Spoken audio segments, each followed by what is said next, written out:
De retour avec vous dans cette Web TV du Africa CEO Forum. Nous avons dépassé la demi-journée de cette deuxième journée. Nous avons eu du plaisir à recevoir des invités et toujours bien entendu dans nos échanges avec le hashtag que vous utilisez, le ACF 2022 pour commenter et réagir bien entendu à tout ce que vous vivez à travers cette plateforme. Nous sommes avec Monsieur Goli Jean-Yves, vous êtes président du comité stratégique groupe SNEDAI, membre du comité de direction. Merci infiniment d'être avec nous. Vous faites partie, bonjour, des nombreuses entreprises qui exposaient ici dans ce contact direct. Alors cette édition du Africa CEO Forum à Abidjan, quelle est votre première impression de ce que vous avez vécu sur ces 2 jours déjà? Déjà bonjour et merci de nous avoir sur votre plateau. Je dois dire que c'est un plaisir immense pour nous d'être là aujourd'hui, après je dirais 2 années de crise Covid, où les CEO Forums se sont tenus de manière distancielle, d'accord. Et aujourd'hui, enfin, en présentiel, nous sommes heureux de retrouver toute l'Afrique, l'Afrique des affaires, l'Afrique du monde qui bouge, l'Afrique qui avance, l'Afrique qui progresse. Donc merci à vous et encore une fois, c'est un plaisir d'être ici sur ce plateau aujourd'hui. Alors, un défi effectivement de relancer une édition telle que l'Africa CEO Forum, un défi aussi pour vous, les entreprises, les groupes, parce que le contexte dans cette actualité très bouleversée et incertaine, nous avions la thématique donc de la souveraineté et des marchés, la croissance verte et la transformation digitale. Dans votre cœur d'activité, vous pouvez nous parler un tout petit peu plus du groupe et justement comment il se positionne face à ces turbulences conjoncturelles? Alors, pour rappel, le groupe SNEDAI est un groupe qui a été fondé en 2008. Nous allons fêter bientôt nos 14-15 années d'existence. Et nous embrassons désormais donc 4 secteurs d'activité. Secteurs d'activité que sont donc les nouvelles technologies, le BTP, le transport public et enfin l'énergie. Donc nous sommes malgré je dirais les turbulences du marché et des différentes crises, je dirais que pour nous ce sont des opportunités. Donc nous cherchons vraiment à transformer tous ces challenges, tous ces défis en véritables opportunités. Aujourd'hui nous sommes présents donc sur 5 pays notamment de l'Afrique de l'Ouest que sont la Côte d'Ivoire bien sûr, le Burkina, le Mali, le Togo et enfin la Guinée. Mais vous savez que l'Afrique compte 54 pays et nous espérons qu'à terme nous pourrons atteindre les 54 pays que compte le continent africain. Alors justement dans ces rencontres, est-ce que l'objectif est définitivement d'élargir et de dépasser la frontière ouest africaine? L'Africa CEO Forum permet justement d'apporter ces réponses-là. Est-ce que vous avez déjà expérimenté, est-ce que vous avez pu dans ces 24 heures-là rejoindre, 24-48 heures, rejoindre des partenaires potentiels? Absolument. Au-delà de la zone ouest Absolument. africaine. C'est tout à fait le but de notre présence ici. Comme vous l'avez dit, le CEO Forum est une plateforme, je dirais, unique sur le continent de rencontrer des décideurs, des partenaires, des clients potentiels, aussi bien privés qu'institutionnels. Je crois que nous avons noté la présence de pays amis comme le Sénégal, le Ghana, le Kenya, je crois, le Gabon. D'accord. Et tous ces pays, naturellement pour nous, le Niger autant pour moi, et tous ces pays, naturellement, sont éventuellement des clients potentiels par rapport à la palette et le portefeuille de produits que nous offrons donc, en matière de biens et services. Alors au niveau des défis que l'on rencontre, il y a cette fameuse question du défi énergétique. Est-ce que vos domaines d'activité apportent des solutions ou vont apporter des solutions pour pouvoir équilibrer un petit peu cette indépendance qu'on recherche ici dans notre région? Tout à fait. Merci pour la question parce que je crois qu'une des thématiques de ce forum, c'est justement la souveraineté. Et l'Afrique présente justement ces espèces d'incohérences où on a un magnifique potentiel en termes d'énergie. Parce que nous avons les fleuves, nous avons, comment dirais-je, des ressources naturelles, nous avons le gaz, nous avons le pétrole. Et en même temps, nous accusons un énorme déficit en matière d'énergie électrique, ne serait-ce que cela. En Côte d'Ivoire, la capacité électrique aujourd'hui est de l'ordre de 2400 MW et les autorités veulent la porter bientôt à 4000 MW. Donc vous voyez le bond substantiel qui reste à faire. Et par rapport à ça, donc, nous sommes engagés sur un projet assez ambitieux de pouvoir fournir dans les prochaines années à peu près 700 MW de puissance au niveau de la Côte d'Ivoire. Et vous le savez, il y a un projet qu'on appelle le WAP, West African Power Pool, qui consiste à relier un certain nombre de pays de l'Afrique de l'Ouest. Et nous voulons nous positionner, selon les autorités, comme un hub énergétique. Donc au niveau de la stratégie, SNEDAI ambitionne de devenir vraiment un IPP, c'est-à-dire un producteur de courant indépendant.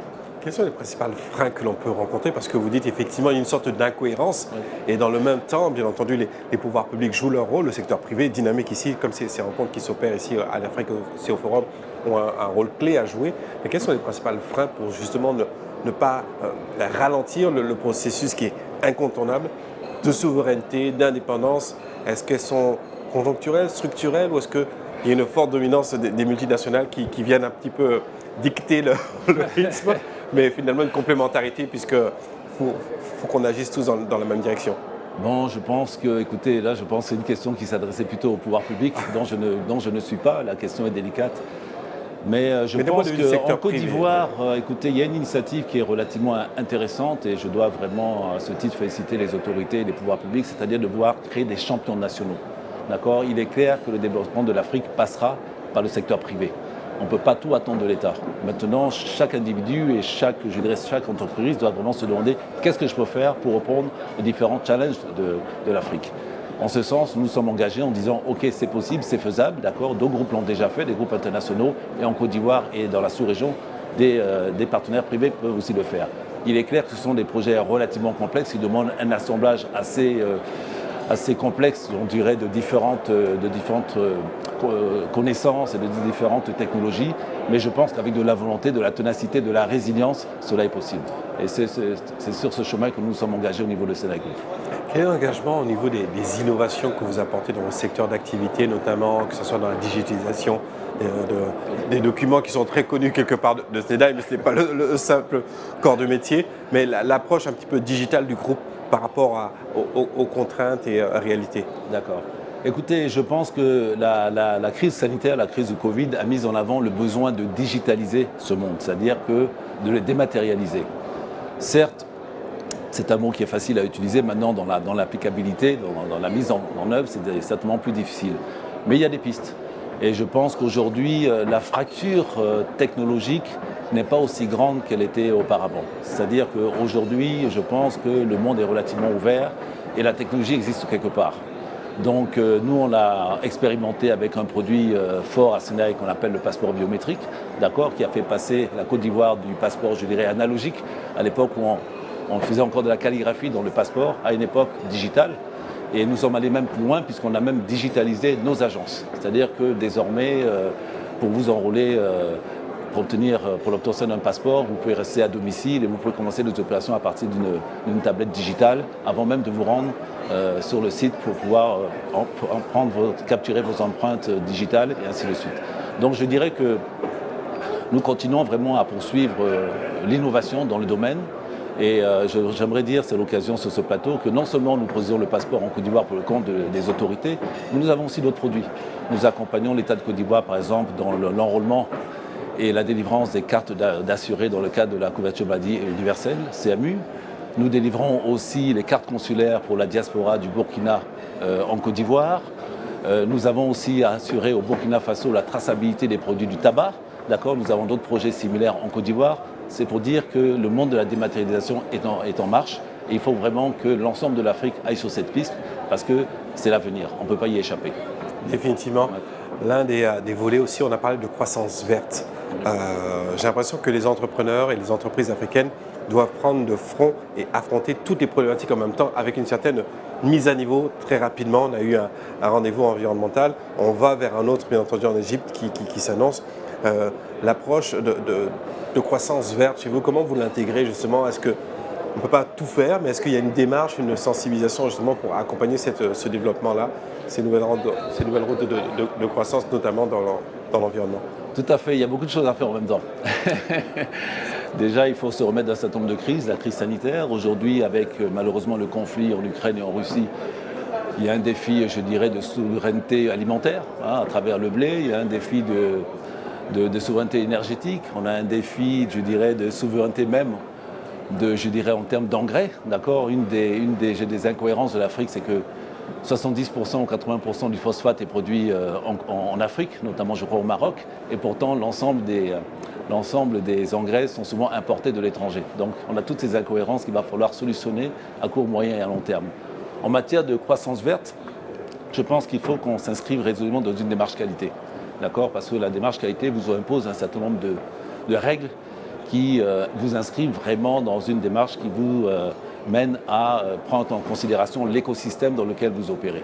D'accord ? On ne peut pas faire du business pour faire du business. Il faut respecter l'écosystème et les communautés dans lesquelles on opère. Je pense qu'à travers les activités que nous menons, il y a une activité pour laquelle j'aimerais faire une petite lucarne, c'est l'activité de transport lagunaire. Comme vous le savez, la Société des transports lagunaires, SCL, fait partie du groupe, d'accord ? Et nous apportons des solutions de mobilité urbaine dans la ville d'Abidjan. Abidjan compte aujourd'hui 5 à 6 millions d'habitants, c'est une grosse agglomération. Et le problème de mobilité urbaine se pose avec acuité. Qui dit mobilité urbaine dit énormément d'embouteillages, énormément de congestion. De pollution. Énormément, donc j'allais en arriver, de pollution, de production de CO2, de dioxyde de carbone qui sont forcément nocifs pour la santé des populations. Sachez qu'aujourd'hui, quand vous empruntez les 20 bateaux de la SCL, 1, vous réduisez votre temps de déplacement, de 2, vous réduisez les nuisances sonores, d'accord ? Et en termes de pollution, si on veut faire un ratio de pollution par usager, vous verrez qu'en prenant un bateau SCL, vous polluez beaucoup moins qu'en empruntant une série, une pléiade d'automobiles et de bus et ainsi de suite. Alors je ne suis pas en train de dire que les autres modes de transport ne sont pas adéquats, mais il est clair qu'on apporte une vraie solution de rapidité, d'économie et de sûreté et qui contribue donc à la croissance verte. C'est un exemple parmi. Et il y a encore de la place parce que vous parlez de 20 bateaux, mais c'est vraiment un besoin. C'est peut-être bien sûr. Aujourd'hui, nous transportons quotidiennement environ 16 000 passagers par jour, ce qui équivaut à peu près 5 millions de passagers transportés chaque année, et le besoin est immense. On estime qu'à Abidjan, il y a un besoin de déplacement de population de l'ordre de 800 000 à 1 million de personnes qui doivent se déplacer d'un point A à un point B chaque jour. Donc vous voyez que le potentiel est énorme. Le plan lagunaire d'Abidjan, nous avons le privilège que sur les 10 communes d'Abidjan, la lagune Agien, touche à peu près, je crois, 8 communes sur 10. Donc on peut dire qu'avec le bateau, on peut aller quasiment partout.